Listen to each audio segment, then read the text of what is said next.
Not long ago, my son made a strange suggestion while eating cherry tomatoes. He wanted me to put them inside me. I feigned surprise and asked him why he would say such a thing. Even though I acted surprised, deep down, I feel there might be someone who would think I'm crazy for saying this. When I was young, women who were in their 30s and unmarried were often called old maids. Everyone around me was married, and the pressure to get married from home was intense.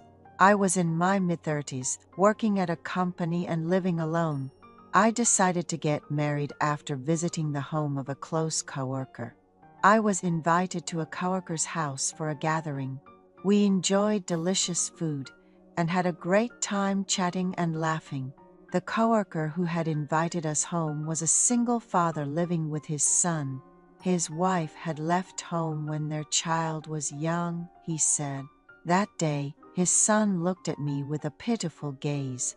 I thought to myself as I looked into the child's eyes, I want to be a part of this child's family. It wasn't so much the desire to become a mother, but to become a family member. I started to look after that coworker. I didn't have great cooking skills, but I made various dishes and delivered them to him to give to his son. He was very grateful. He said he was more grateful that I was looking after his son than himself. I had never given birth, but I felt like I understood what he meant. That male coworker confessed his love to me. A man confessing his love to me with a shy and apologetic expression. I was waiting for his confession. Perhaps because I wanted to become a family with his son, whom I met at his house. The middle school student I first met became my family.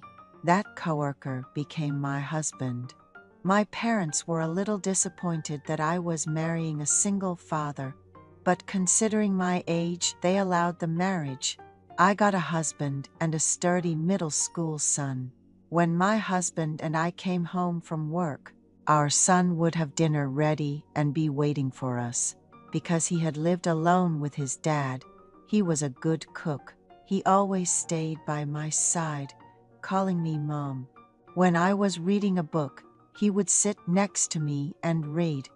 And when I went for a walk, he would come along. I loved that child so much. That blissful life lasted only for 2 years. My husband passed away in a car accident while driving the company car, just 2 years after our marriage. There was a large compensation from the company, and my husband had taken out a lot of insurance. So I received a lot of money from the insurance company. I had enough money to live on without working for the rest of my life. After my husband passed away, my son seemed to be watching me for a while. He seemed to think that he could be alone at any time. Since I wasn't his birth mother and his father was gone, I told my son clearly, "You are my son. I decided to marry your father because of you. I wanted to be a family with you. I'm so grateful that you became a part of my family. So we're going to live as a family forever. You don't need to worry." Upon hearing my words, my son burst into tears. It seems my thoughts were true. He must have been wondering if he had to live apart from me. How could I abandon a child with eyes like a deer? The reason I decided to marry my husband was because of this child. My son grew up wonderfully. He studied hard and got into a prestigious university. I was so grateful. I was worried that my son might struggle with his studies and lose his way because he was growing up with a stepmother. Every time he brought home his report card, I felt relieved, and when he got into a prestigious university, I was overjoyed. As my son became a college student and spent less time at home, I naturally felt loneliness creeping in. I even resented my husband, who had passed away first. There were many temptations from male coworkers, who knew that I was a widow since my husband was a coworker. There were many temptations from married men, single men, young and old. When an older married man thought lightly of me and asked me out on a date, I felt a great sense of guilt and came home and cried. I wanted to keep my son unaware of this suffering, but it was impossible to do so while living in the same house. When my son was a freshman in college, I was crying alone at home. I was crying out of sheer loneliness and the torment of many men's temptations. My son said he would be coming home late after drinking with his friends that day. I had been lying in bed, crying for a long time when I felt someone touching my face. I must have been crying without even realizing that my son had come home. I couldn't say anything to my son, who was asking me what was wrong. Despite my multiple promises to never show weakness to my son, it ended up happening. That day, my son stood by my side. He brought a wet towel and wiped my face, which was soaked with sweat and tears, and kept asking what happened. I tried not to say anything. I was afraid that once I started talking, my heart would break and I would confide in him every day. However, due to his continuous questioning, I found myself talking. I told him that I felt very lonely. I also told him that I feel guilty because of the temptation from the men around me. He suggested that if there are good men, I should meet them. I told him that he might not understand because he's still young. But those men are approaching me easily because I'm a widow, not because they like me.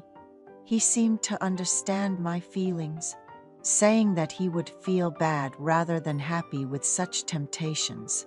I had never been able to tell anyone about this, but it was a great comfort to me that my son, whom I thought was just a young child, listened to me and understood my feelings.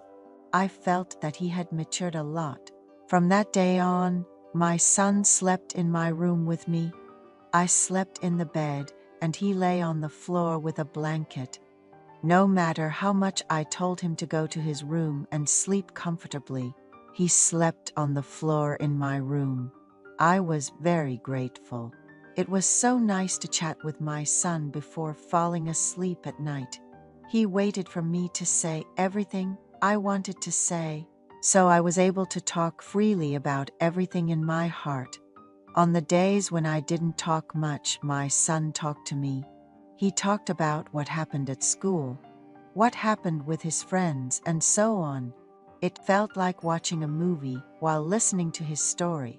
One day, I told my son to come up to the bed and sleep.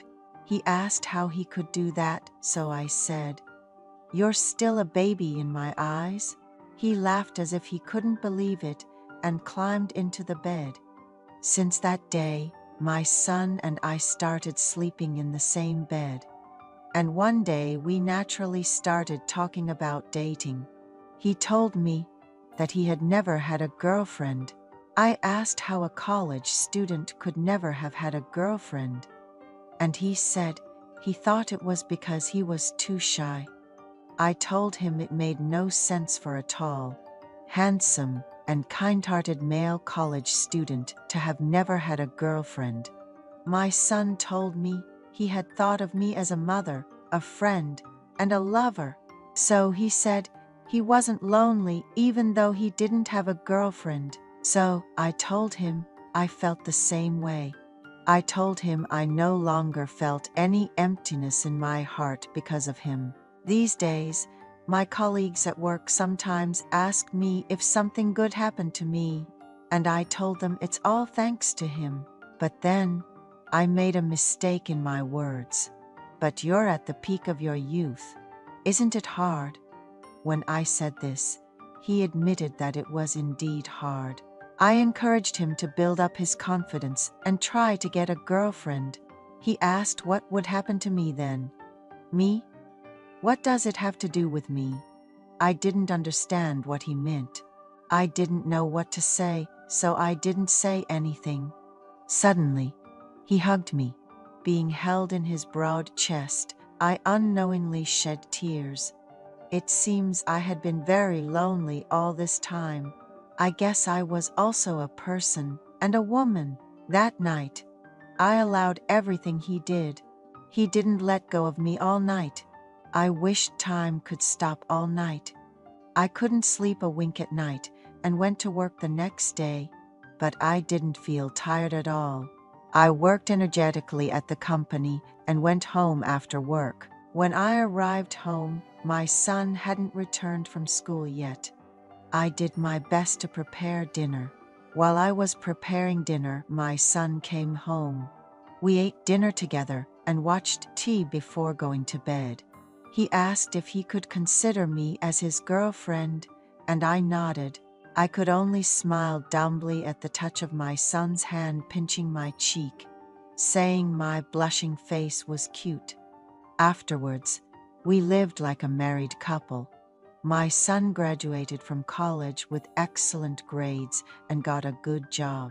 I always told him that I would always be by his side, so he should find a good woman and get married.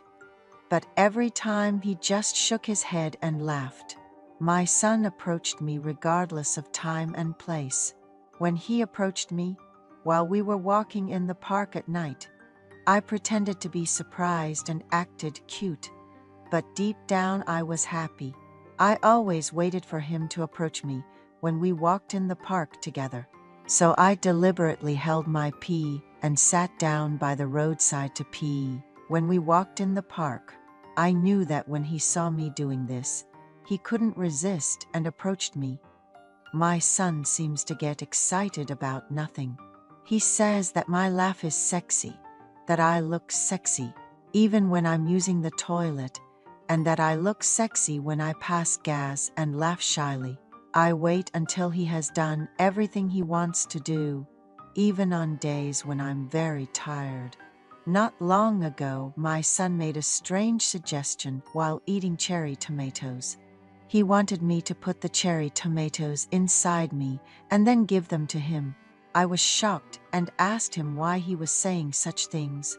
I acted cute and pretended to be shocked, but inside, I was thinking, that would be so fun.